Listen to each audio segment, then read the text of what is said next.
Terima kasih rakan kita Fakrul dan juga Nur Intan. Assalamualaikum warahmatullahi wabarakatuh. Salam sejahtera Auda, selamat pagi kami ucapkan pada bis kita yang masih bersama kami di Rampai Pagi.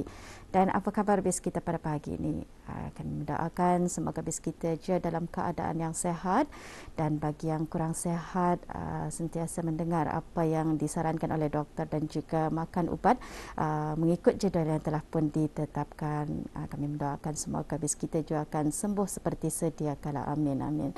Dan juga Auda ingin kita kongsikan keadaan cuaca di daerah Tempurung. Alhamdulillah cerah saja pada pagi ini. Mudah-mudahan cuaca yang baik ini juga akan melancarkan lagi jua kegiatan ataupun urusan kita untuk hari ini. Baik Auda, seperti biasa kita akan kongsikan maklumat semasa di sini terlebih dahulu sebelum kita menyaksikan bahan rakaman dari daerah Tempurung. Ingin kita kongsikan di mana pusat pendermaan darah memerlukan penderma bagi semua jenis darah. Penderma boleh mengunjungi pusat atau tabung darah yang berdekatan atau boleh menempah melalui aplikasi Blood Card adalah sangat digalakkan. Bagi bis kita yang tinggal di daerah Tempurung boleh mengunjungi tabung darah Hospital Pangeran Isteri Hajah Mariam Tempurung di mana ia akan beroperasi setiap hari, iaitu setiap hari Isnin hingga Khamis dan juga Sabtu bermula pada pukul 9 pagi hingga 11.30 pagi, dan juga pada sebelah petang akan dibuka bermula pada pukul 1.30 petang hingga 3.30 petang.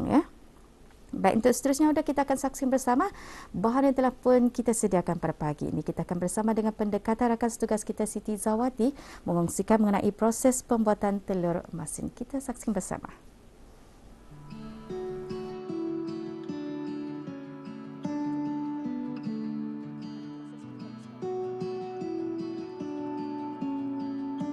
Bismillahirrahmanirrahim. Assalamualaikum warahmatullahi wabarakatuh. Selamat pagi dan salam sejahtera.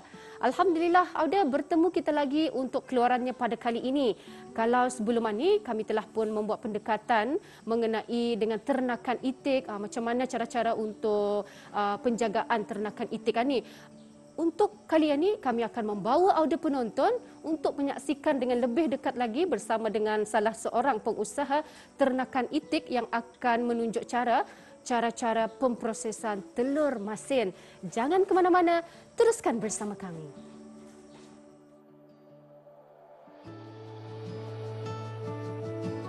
Telur masin adalah telur yang diawet yang disediakan dari telur itik.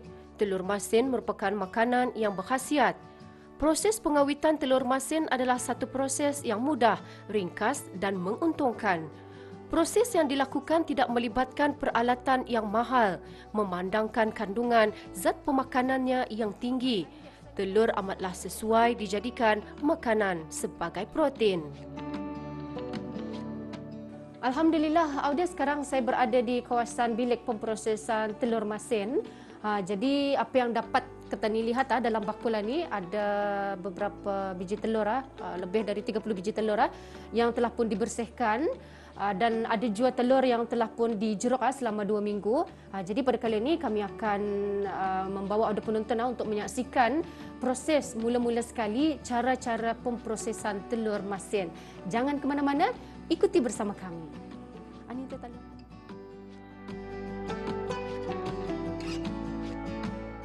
Siapa menyangka dengan hanya mengusahakan telur itik, memberikan pulangan yang begitu lumayan setiap bulan, perusahaan seumpama ini menjanjikan pendapatan yang sangat lumayan. Pendekatan kami pada kali ini mengenai cara-cara pemprosesan telur masin. Beliau juga mengongsikan cara penghasilan telur masinnya yang menggunakan kaedah rendam dengan air garam atau dijerukkan. Memproses telur masin cukup mudah bagi beliau kerana bahan yang digunakan ialah air yang dimasak bersama garam bagi mengelak telur yang direbus berbau hanyir dan disimpan di dalam bekas tertutup selama beberapa hari bagi memastikan rasa masin menyerap ke dalam telur. Sebenarnya pemprosesan telur itik masin ini yang pernah kami pelajari ada 2 cara. Pertama menggunakan tanah liat dan sekam padi. yang apa namanya itu hitam di luarnya macam yang ketani balik di kadai, dan yang keduanya cara macam mana yang dijaruk dengan air garam. Tapi kami hanya menggunakan cara yang macam mana yang berjaruk dengan air garam, sebabnya ini pun mudah, lagi pun masa untuk yang matang indah lama. Setelah telur itu dibasuh, kemudian dimasukkan dalam kontainer seperti mana yang dilihat tadi ya. Masukkan air garam yang sudah dilarutkan, macam calamari lah, supaya tahankan sajok dulu, jangan membuat air itu panas. Kalau panas sekarang masak teh telur, jadi kita dimasukkan ke dalam kontainer separas dengan apa namanya itu telur itu, jangan telur itu timbul. Untuk walaupun yang tinggi banyak airnya, telur itu akan timbul tuh. Jadi terpaksalah kita dulu, kita nih apa namanya itu anukannya di atasnya bagi taruh plastik yang diisi dengan air masin juga.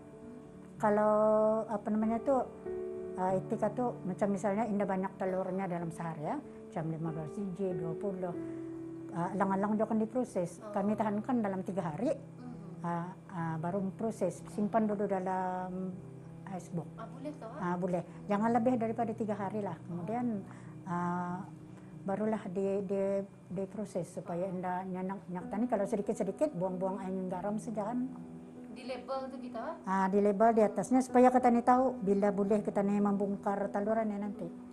Mula-mula belajar daripada kawan-kawan macam mana sekuatan-sekuatannya tuh.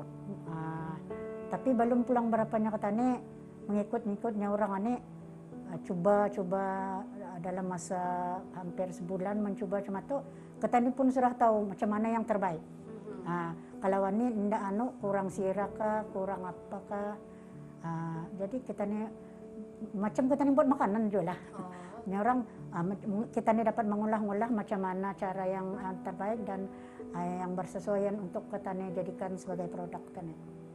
Ada juga yang biasa kami buat 2 minggu tuh 2 minggu, ada juga yang orang apa namanya itu buatkan ku dalam masa 10 hari cuma tuh, jadi kurang sedikit mesinnya tuh. Ada lagi yang macamnya orang request 5 hari, aku pun udah tahu macam mana caranya. Mesin-mesin bahnya orang tua bahal-bahal sedikit nggak ada tuh. Diikut juga kehendak-kehendak orang itu kan. Kadangnya tidak mencukupi juga, tapi sekarang masa ini alhamdulillah lah. Dapat diatasi beberapa perkara tuh. Petani sudah tahu macam mana yang terbaik kan, cara petanikan mengadakan telur ini.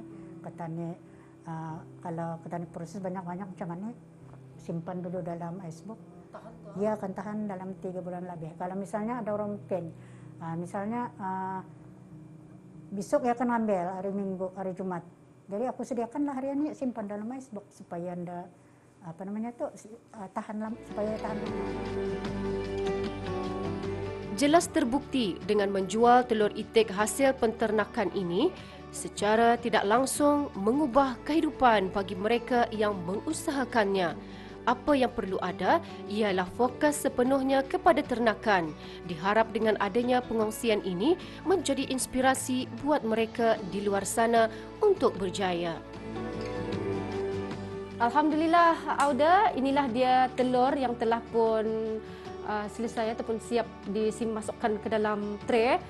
Jadi sebenarnya telur masin ini boleh tahan sampai 3 bulan lebih, tapi mesti dimasukkan ke dalam peti ais.